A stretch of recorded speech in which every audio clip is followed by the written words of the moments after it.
my father came from Japan in 1905. He was 15 when he immigrated from Japan. He worked until he was able to actually build a store. Let me tell you a story in the form of a dream. I don't know why I have to tell it, but I know what it means. Close your eyes, just picture the scene as I paint it for you. It was World War II when this man named Kenji woke up. Ken was not a soldier.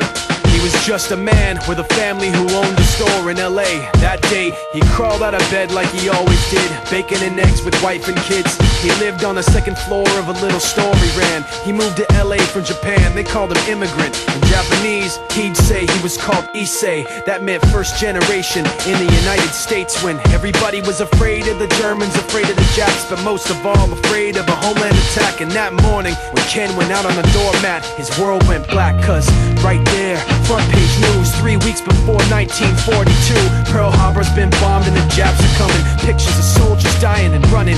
Ken knew what it would lead to, just like he guessed. The president said the evil Japanese in our home country would be locked away.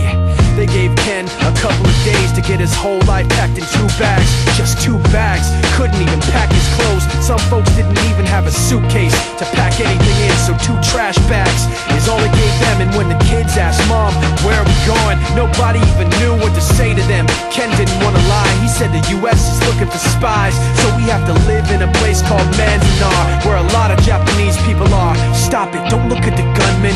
You don't want to get the soldiers wondering if you're gonna run or not, cause if you run then you might get shot.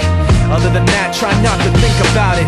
Try not to worry about it being so crowded, cause someday we'll get out. Someday, someday. As soon as war broke out, so the FBI came and they just come to the house and you have to come. All the Japanese have to go. They took Mr. Need and people couldn't understand why they had to take him, because he's just innocent laborer. So now they're in a town with soldiers surrounding them.